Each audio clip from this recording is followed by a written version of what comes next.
Welcome to another episode of Healthcare Connections podcast, powered by Healthcare Compliance Pros. I am your host, Jeremy Winn.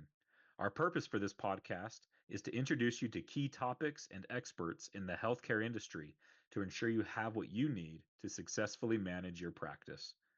Please subscribe and follow us on our social media channels to make sure you don't miss any new episodes. If you have recommendations for guests or topics for this podcast, email me at jwin@hcp.md. With that, enjoy this episode of the Healthcare Connections podcast. Hello and welcome to this episode of the Healthcare Connections podcast. I am your host, Jeremy Winn, the Director of Sales and Marketing here at Healthcare Compliance Pros. We've got another awesome guest for you with an amazing, what I think is a really unique and cool and amazing business model. So I'm excited to introduce you to Shannon Seeberan. Did I say that right? I should have asked you. Seeberan. I had that right. Okay. She's the co-founder of Cloud Med Spas. So welcome to the show, Shannon. Thank you. Thanks for having me. I love your podcast. I've listened to quite a few and excited to be here. Thank you. So why don't you give the audience a little more introduction to yourself? Tell your story and how you founded Cloud Med Spas and what led you up to that. Yeah. So my background is in healthcare consulting, primarily working with private practices, helping them with their flow and efficiency, really working directly with physicians. I'm a daughter of a physician who owned a private practice for years. So really connecting with our clients, my clients, and understanding what they needed from a business perspective, and the inability of a lot of physicians who just wanted to offer the best patient care and run their practice, their ability to look into the future and figure out what is, what could benefit their practice, how could they get their employees more invested in the growth of their practice, the inefficiencies that were currently plaguing them. It was an awesome space to be in and a huge value add to my clients. About 5 years ago, I met the founder of our company, Iggy Fanlow, Cloud Med Spas, and got really excited about what solution our company was bringing to the healthcare marketplace from a shared space perspective. And so that's what I'm excited about to talk about today. I'm really excited for everybody to learn about this. As I said in the intro, and as I told you when we kind of chatted before, I love this model that you've built. So let's start first, because there's kind of two sides to the coin here and people that you're helping. But let's start with those that have some space, right? That you call them space owners. Yep. I love that. So let's talk about how you help the space owners and how they can benefit from partnering with Cloud Med Spas. Great. And when we talk about space owners here, we're really talking about a diverse array of space owners. They could be in the medical specialty, health, anything in the healthcare specialty, dentists, orthodontists, physicians, nutritionists. So when you think of how the healthcare wellness space has expanded today, our platform really provides a great solution to a lot of different space leasers or owners in that marketplace. So practitioners who've taken over the ownership or the lease holding of their primary practice in theory. So, shared space is not a new concept. It's not something we've invented, but bringing something to the marketplace that helps our clients implement a shared space opportunity. It has been, obviously we've seen a great response and a very positive response from our clients, who a lot of physicians I talk to say they've been considering or even implementing space sharing opportunities for a while, but they've found it problematic with other, coming up with the process and obviously the logistics themselves. So our platform really implements all of the opportunity for them and for them to truly maximize the space sharing opportunity at their location. I love that. Are there certain specialties that you're seeing come to you and partner with you that are having the most success, or is it really all across the board? I'm just curious. Yeah, it's really all across the board. However, specific space leasers or owners that are in the aesthetic space, whether it's a dermatologist, whether it's a med spa, that is endemic to who our biggest renter is.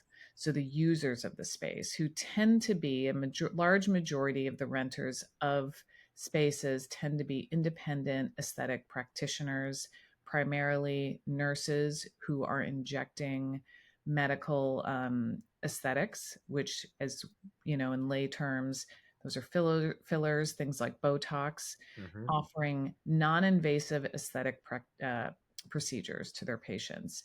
This marketplace has truly taken off. As a lot of people know, it's a very lucrative marketplace, and practitioners are really looking to tap into the marketplace, practice independently, and reap the benefits of these services themselves. So they're looking for spaces versus taking on that capital risk and investment themselves.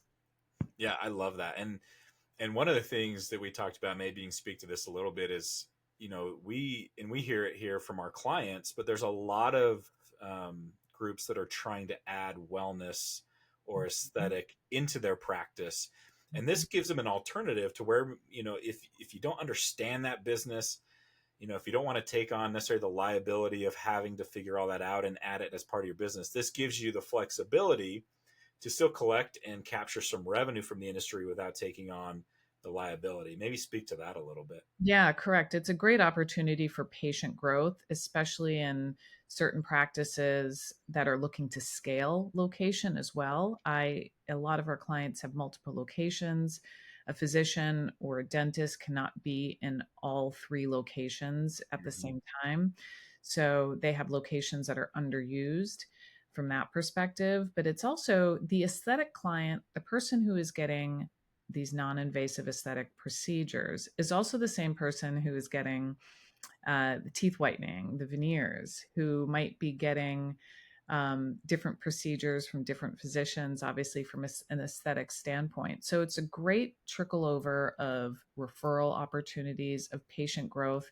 It's more foot traffic in, through your door, not an overwhelming amount, but it's an opportunity for a diverse array of specialties to collaborate and benefit from that patient growth, client growth opportunity.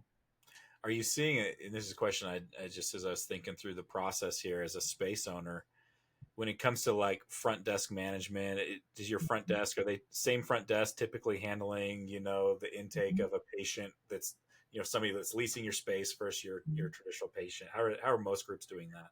Well, you bring a good point to surface. A huge, concern by a lot of space owners, space leasers, is what sort of liability am I incurring by allowing these outside renters, Yep. practitioners in my space? Because the last thing anybody wants to take on is more liability Yep. based on what is happening in their owned or leased space. So what is great about our platform is we cover them on that liability. Practitioners who are renting spaces through our platform are providing all of the regulatory requirements to be independent practitioners. So, medical director oversight, malpractice insurance requirements, and terms and conditions that put them as the accountable practitioner, the liability behind what they're doing in these spaces. This practice is HIPAA compliant. The space Mm-hmm. owners, the space leasers cannot see who these patients are. They don't know what procedures are happening. They are not controlling and managing payment processing for these patients. So um, that's a huge value to a lot of our space owners to venture down this path and offer this opportunity, because they are truly, in theory, glorified landlords of the additional users of their space. Um, does that answer the question? So, It in does. Yeah. theory, the front desk person really doesn't play a role, Yeah. right? The user of the space is responsible for their patient, their client experience. They are not leaning on or taking, demanding extra needs of the space owner. Yep, that you answered it perfectly. Is one thing that popped in my head is, I love the depth you went into there. Is keeping it compliant, keeping the liability away from the space owner, Mhm. etc. Yeah, really, really cool.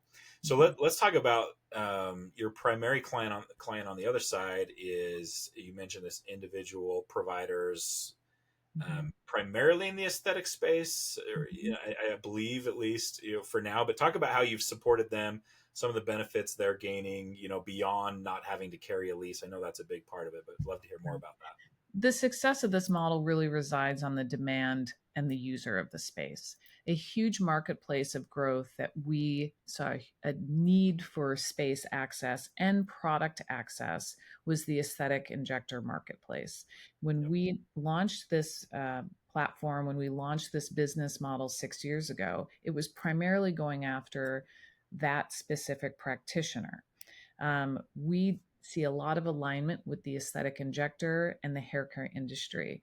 Hair salons have been renting chairs for years. Hair salon owners know that the relationship with the client resides between the beautician, the stylist, and their client, Yeah. not the hair salon. So patient loyalty, patient traffic follows the practitioner, follows the provider where they go. So why not empower that provider with the opportunity to practice independently? It's very much so in the aesthetic injector marketplace. The one of the biggest pain points of med spas is a revolving door of employees. Keeping those employees when they know they could be making, instead of a 20% margin with them, 25% margin at the med spa next door.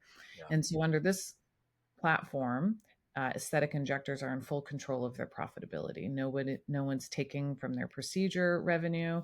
They control when they work, how they work. The access to product and space is what we are empowering them with. And when I say product, it's injectable product, which is prescription based, injectable product, which is supported by the supervising medical director that they are required to have. And so that was the initial marketplace we were trying to fulfill. We've seen a huge tremendous amount of growth in the 6 years that this business model has been in place, and we're now leveraging it. What we've seen in the last 2-3 years is more practitioners entering a shared space model marketplace. So the bulk of our renters are aesthetic injectors and nurses and nurse practitioners, and RNs, but now we're seeing concierge physicians who are primarily doing the majority of their support via telehealth, but from time to time, they need a space with which to treat or see a client in person. Yeah. We are seeing multiple practitioners in the healthcare and wellness space as well, nutritionists, dietitians, IV hydrationists. So the shared space model, I think post the pandemic as well, people are looking to really reduce their overhead and Yep. increase that margin for themselves and reduce the risk. And space owners are looking to diversify their biggest asset and generate revenue for that, which is their real estate, their lease, or their mortgage. Yeah. The other thing I love, if, an independent, provider, an injector, to your point, you said it here, and the industry knows this, but patients are loyal to that injector. Mm-hmm. So if, as an injector, if you're building up a good reputation as being somebody that people want to go to, this allows you to maybe open up some business in multiple markets, right? You've got, multiple areas close, and you can spend some time here on certain days. It expands your opportunity at clientele and the base that you can tap into for revenue. Exactly. So it's a win for both sides. As an independent practitioner, you're not taking on more overhead risk.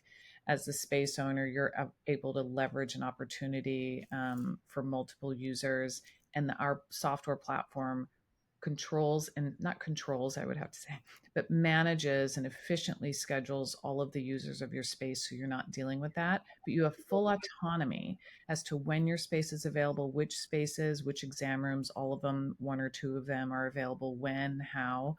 Right. And so you do not lose control of who is in your space, when and how the space is being used. And so that ability to have that sort of oversight is important as well. Love that. So we're coming up close to time. One question I wanted to ask is, current status of Cloud Med Spas, where, I know I don't know if you consider yourself nationwide yet, but where are you primarily, based right now, where you have a lot of space owners and providers? Where are the markets you're looking to expand into? So those that are listening, if they're seeing this as an opportunity, we'll talk about how to contact you, but I would love to kind of know, where are you at currently in the regions of the country, and where are the opportunities you're pursuing? Sure. We're in 17 markets nationally currently. We're looking to be everywhere. When we have a client that come to us who owns a space or has a space, we always say your target audience is the practitioner, not the patient, right? So you want to, if you happen to be in a location that is near other aesthetic based practices or other independent practices, that's a great place to be in. It's Mhm. not a saturation because you are pulling potential renters and practitioners from spaces where they could come next door, earn 5x what they're currently earning, and Yeah, the move and the change is huge disruption for them that's and their exactly patients or clients. So, we do see our more urban locations doing very well, suburban locations doing very well. Rural is a little bit more of a stretch and an right. opportunity because you clearly want to make sure you have the users of your space. But we really support all of our clients with the onboarding process. You are not dealing with a bot to support you. So we pride ourselves on really good customer service, training and education, collaborating with partners like you guys, Jeremy, to constantly keep all of the practitioners in our network well informed and educated Yep. about best practices. So it's really an ongoing relationship. We're constantly adding to our platform and the value opportunities of what we bring to our clients. And so, um, yeah, it's a transparent, very collaborative, straightforward opportunity, and our clients' testimonials speak to that. Yeah. So for those that are space owners or providers that are interested in pursuing an opportunity here, what's the best way to get in contact? So I'm a great contact to start the conversation and do a little, digging and finding out if this is something you want to pursue. And so it's great. Every client approach is unique to their needs. So there's not sort of, uh, you know, one sort of outfit for everyone. So we really sort of cater to each specific client's needs. My email is Shannon, SHANNON, at cloudmedspas, that's plural.com. That's a great way to connect with me. Shoot me an email. Let's schedule a time to initiate the conversation. And knowledge is power. So figure out if this is a fit and if this is something that would work for your business or your practice. Love that. I'm excited to watch your continued growth. What did you say? The Airbnb of med spa, Airbnb of healthcare and wellness. healthcare Yeah. and wellness. That's what Yeah. it was. I love that. So Yeah. yeah. Yeah. Well, I'm really impressed with what you've established and set up, and I obviously you're having some success already, and I know that's going to continue because it's a unique model that is needed. I can see the benefits for both sides. So thank you, Shannon, for being on today. Thanks, Jeremy. We'll have to have you on later and see the trajectory of growth here in the coming months and get some additional updates. Would love to do that Great. again. Yeah, I would love that as well. Okay. Thanks, Shannon. Thanks. Thank you for tuning in to this episode of the Healthcare Connections podcast. For more information on the topic we covered today, you can reach out to me or to our guest. For any additional information on healthcare compliance pros, feel free to email me at jwin@hcp.md. Don't forget to tune in next week. Thank you.